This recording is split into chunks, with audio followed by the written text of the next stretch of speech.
alunas e alunos da Faculdade de Direito do INSCOM, em continuidade às nossas reflexões relativas às cartas constitucionais brasileiras, nós já fizemos um longo percurso, uma grande viagem, que compreendeu o exame das Constituições de 1824, a imperial e outorgada, da Constituição de 1891, a primeira da República, da Constituição de 1934, derivada dos acontecimentos da mudança de poder de 1930 e da Revolução Constitucionalista de São Paulo em 1932, da Carta Constitucional de 10 de novembro de 1937, fascista,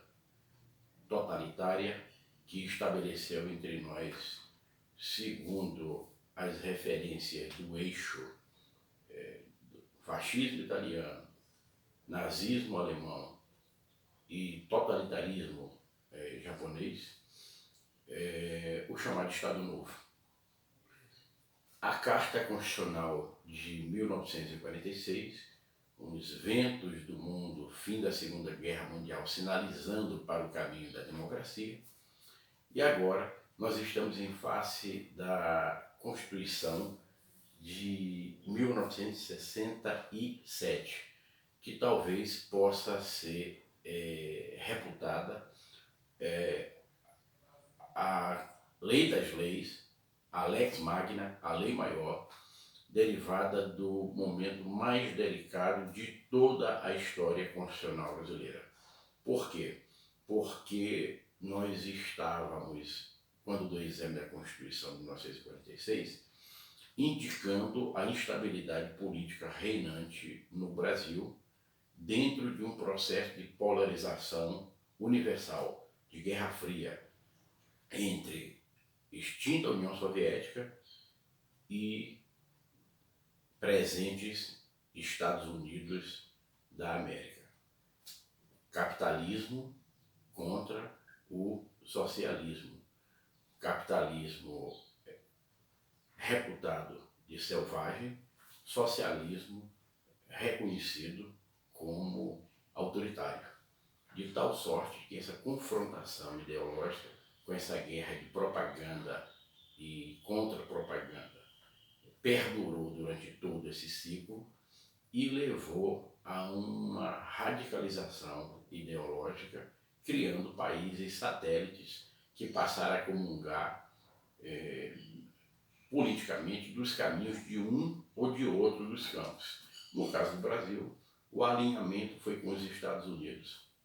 E houve todo um ciclo segundo o qual se fomentou a ideia no mundo de que o melhor caminho de defesa contra a hipótese de expansão dos poderes da União Soviética somados aos poderes da China, que fizeram uma revolução socialista em 1949, era o estabelecimento de regimes de força, de regimes fortes, enfim, de ditaduras que trabalhassem com uma ideia de que, fechando as instituições, caçando as liberdades públicas, perseguindo todo e qualquer pensamento crítico e dissonante, se estava criando o melhor antídoto para o avanço do socialismo.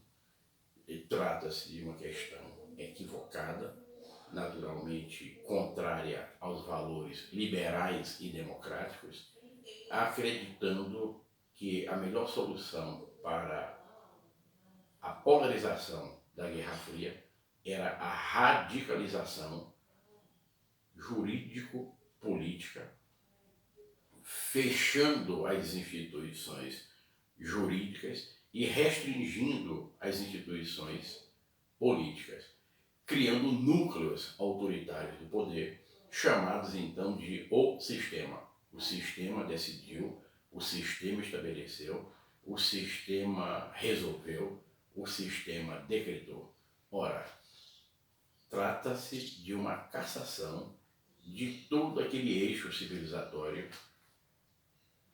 das instituições jurídicas e políticas conquistadas pela Revolução Gloriosa de 1688, pela Declaração da Independência dos Estados Unidos em 1776 e, sobretudo, pela Revolução Francesa de 14 de julho de 1789. As garantias individuais, as liberdades públicas, o sistema de tolerância, o papel dos freios e contrapesos entre os poderes, tudo isso terminou derrogado, cassado neste ciclo de expansão ditatorial que vai varrer, afinal, o mundo.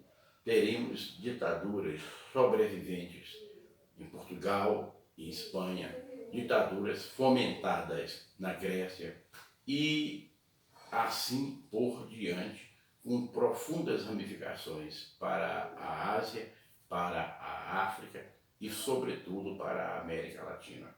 Tivemos um processo de militarização, de ditaduras militares, né, de autocracia fardada, que afinal se manifesta de um extremo a outro do continente, sobretudo na sua expressão ao sul.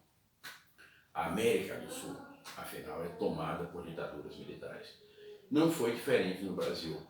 O golpe de Estado de 31 de março de 1964, que vinha sendo tentado desde 1954, realizou a deposição do presidente constitucional João Belchior Marques Goulart. Deposto João Goulart, o que se tem é uma eleição parlamentar que vai criar uma ficção de democracia entre nós.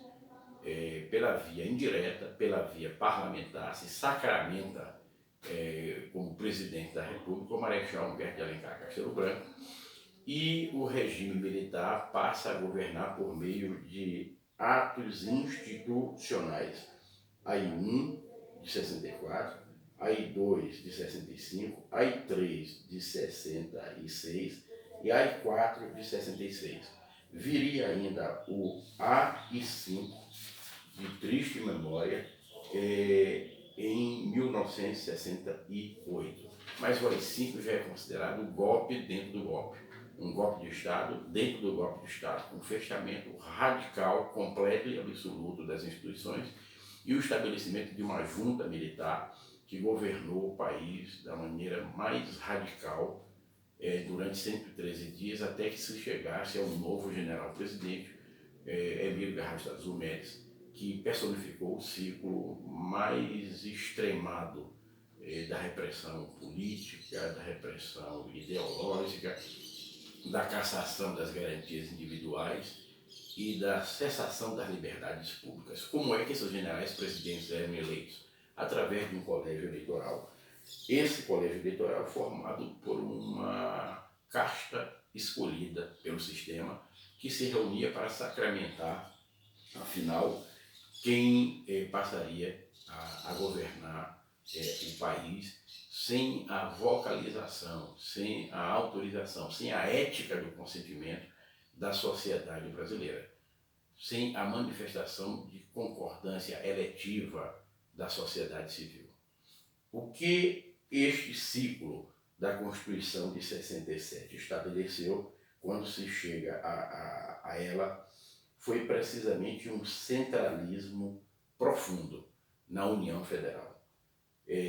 Típico desses momentos, assim como fora feito na Constituição de 1937, será feito na Constituição de 1967.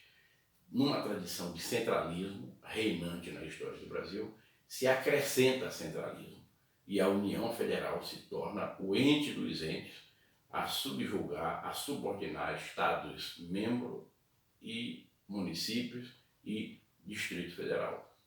De tal sorte que os poderes financeiros da União foram multiplicados e, dentro desse processo, o poder dos poderes passou a ser, de maneira imperial, o poder executivo, com episódios de triste memória, como o da intervenção no Supremo Tribunal Federal, com a cassação de 3 ministros, né? Hermes Lima, Lins e Silva, né? E ainda o célebre autor do livro clássico Coronelismo, Inchada e Voto.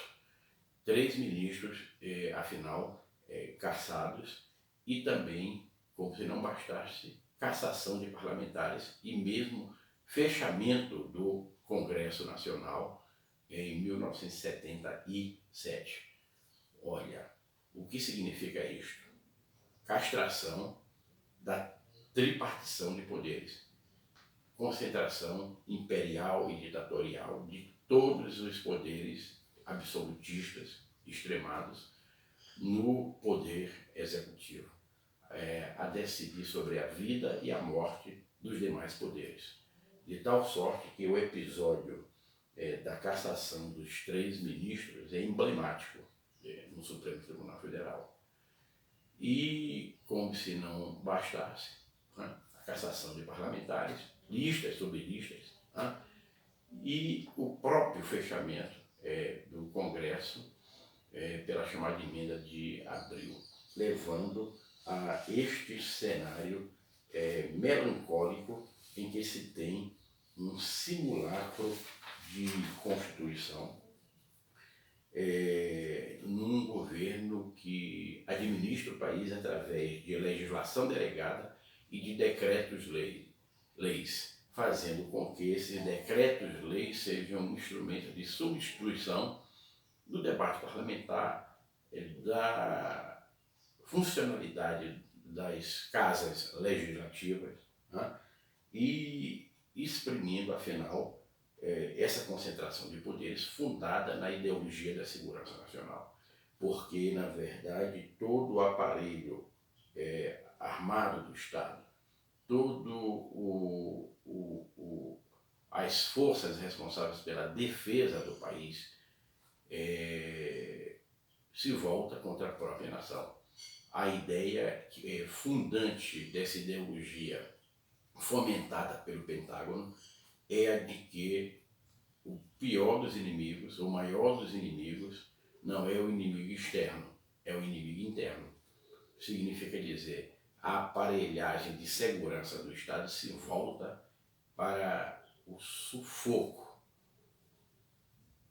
de todas as garantias jurídicas e políticas, de todas as liberdades públicas, de todos os direitos e garantias individuais.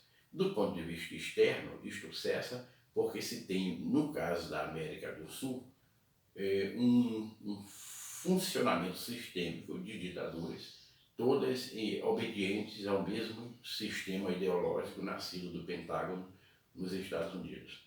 Então, não há inimigo externo, porque há um consenso fardado, armado. E em todas as ditaduras, no Chile, na Argentina, no Uruguai, no Paraguai, no Brasil, na Bolívia, etc., etc., etc., o que se tem é esta funcionalidade da ideologia da segurança nacional. De tal sorte que nós temos a evidência de como tudo isto funcionava. Basta que nós nos recordemos que quando se tem a chamada Emenda Constitucional de 1969, que certos constitucionalistas chamavam de uma nova Constituição, mas na verdade se tratava de uma emenda constitucional de 17 de outubro de 1969, o que se tem é uma tentativa de sistematização daquilo que mais tarde se chamaria de entulho autoritário. Eram já 17 atos institucionais estabelecidos no Brasil e 73 atos complementares. O que se tem é, então, uma tentativa de compaginar, sistematizar, ordenar este caos legislativo outorgado, de fundo e fonte autoritárias, oriundo de legislação delegada, de decretos-leis, de atos institucionais, em uma emenda só, em um documento só, para que essa parafernália extravagante fosse minimamente ordenada e pudesse nortear a vida nacional. Todo este cenário, afinal, só chega a termo com a chamada crise das ditaduras, que é uma crise universal. Que é uma crise universal que vai levar à queda da ditadura na Grécia, à queda da ditadura em Portugal, à queda da ditadura na Espanha, e estes ventos, né, de crise e queda das ditaduras, afinal estudados por um grande sociólogo já falecido, de origem grega e destino francês, Nico Poulantzais, e num livro chamado A Crise das Ditaduras, esses ventos avançam mundo afora. Chegam à Ásia, chegam à África, chegam às Américas. E as ditaduras em crise, afinal, têm em seu desfavor o fato de que, neste momento, há um governo democrata nos Estados Unidos e o presidente de então realiza o fomento de política mundial em favor dos direitos humanos. É Jimmy Carter.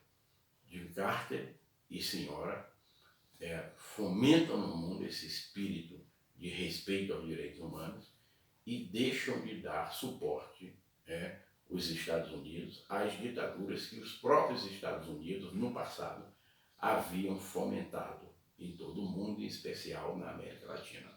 Porque o magistério político dos Estados Unidos sobre as Américas se evidencia na passagem do século XIX para o século XX, com o estabelecimento de uma ideologia, a ideologia do panamericanismo, que faz com que se sacramente esta condução